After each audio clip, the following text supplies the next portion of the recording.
ಒಂದಿಷ್ಟು ಜನ ನ್ಯೂಟ್ರಲ್ ಆಗಿದ್ದಂಥವ್ರು ಮಾತಾಡ್ತಾ ಇದ್ದಾರೆ. ಬಟೇಂಗೆ ತೋ ಕಟೇಂಗೆ ನಮ್ಮ ಯೋಗಿ ಅವರು ಹೇಳಿ ಮಹಾರಾಷ್ಟ್ರ ಮತ್ತು ಅದೇ ಕಾಲಕ್ಕೆ ಹರಿಯಾಣದಲ್ಲೇ ಗೆಲುವನ್ನು ಸಾಧಿಸಿದ್ದು ನಾವು ನೆನಪಿಡಬೇಕಾಗಿದ್ದಿಲ್ಲ. ಅಂದ್ರೆ ನಮ್ಮನ್ನು ಒಡಕಿದ್ರೆ ನಾವು ಸೋಸೋಗಿಬಿಡ್ತೀವಿ ಅಂತ. ಅದನ್ನು ಇಲ್ಲಿ ಯಾಕೆ ಅಪ್ಲೈ ಮಾಡ್ತಾ ಇಲ್ಲ ಅಂತ ಈ ನ್ಯೂಟ್ರಲ್ ಇದ್ದಂಥ ಇಲ್ಲಿ ನಾಯಕರ ಅಭಿಪ್ರಾಯ, BJPಗರ ಅಭಿಪ್ರಾಯ, ಈ ಭಿನ್ನ ಮತವನ್ನು ಬಿಟ್ಟ ಏಕತ್ರಾಗಿ ಒಂದಾಗಿ ಹೋರಾಡಿದ್ರೆ ಮಾತ್ರ ಸಾಧ್ಯದ ಅಂತೇಳಿ. ಭಿನ್ನ ಮತ ಇರೋದು ಗೊತ್ತು ನಿಮಗೆ.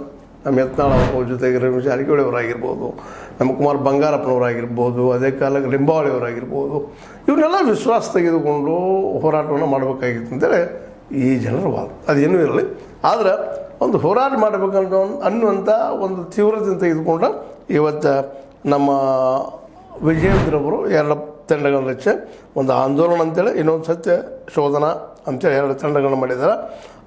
ಅದರಲ್ಲೇ ವಿಧಾನ ಪರಿಷತ್ತದ ವಿರೋಧ ಪಕ್ಷದ ನಾಯಕರಾದಂಥ ಛಲವಾದಿ ನಾರಾಯಣ ಸ್ವಾಮಿಗಳು ಆಂದೋಲನ ಅಂತೇನು ಗುಂಪು ಮಾಡಿದ್ದಾರೆ, ತಂಡ ಮಾಡಿದ್ದಾರೆ. ಅದರಲ್ಲಿ ಅವರಿದ್ದಾರೆ. ಜೊತೆಗೆ ಅರಗ್ ಜ್ಞಾನೇಂದ್ರ, ಎನ್ ಮಹೇಶ, ಅಶ್ವಥ್ ನಾರಾಯಣಗೌಡ, ಬಸವರಾಜ ಮತ್ತಿಮಡು, ಎನ್ ರವಿಕುಮಾರ್, ಹಿಂಗೆ 17 ಜನ ಇದ್ದಾರೆ.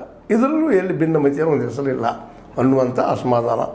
ಜೊತೆಗೆ ಈ ಒಂದು ಸತ್ಯ ಶೋಧನಾ ಸಮಿತಿ ಏನು ಮಾಡಿದ್ದಾರೆ, ಅದರಲ್ಲೂ ಸರಣಿ ನವಜಾತ ಶಿಶುಗಳ ಸಾವು, ಬಾಣಂತಿಯರ ಸಾವುಗಳು, ಇನ್ನುಳಿದ ಇಫೆಕ್ಟ್ ಆಗಿ ಇನ್ನುಳಿದ ಘಟನೆಗಳಾಗಿದೆ, ಅನಾಹುತಗಳು, ಅವುಗಳ ಬಗ್ಗೆ ಸತ್ಯ ಶೋಧನೆ ಮಾಡುವಂತಹ ಇನ್ನೊಂದು ತಂಡನ ಮಾಡಿ ಅದರಲ್ಲಿ doctor Shailendra Beldale, doctor Avinash Jadhav, doctor Chandru Lamani, doctor Ashwini Gowda, doctor Basavaraj Kergar, ಹಿಂಗೆ 15 ಜನ, ಅದರಲ್ಲಿ 17 ಇನ್ನೊಂದರಲ್ಲಿ 15 ಜನ, ಹಿಂಗೆ ಎರಡು ತಂಡ ಮಾಡಿ ಕಾಂಗ್ರೆಸ್ ವಿರುದ್ಧವಾಗಿ ಹೋರಾಟ ಮಾಡಬೇಕು ಅಂತ.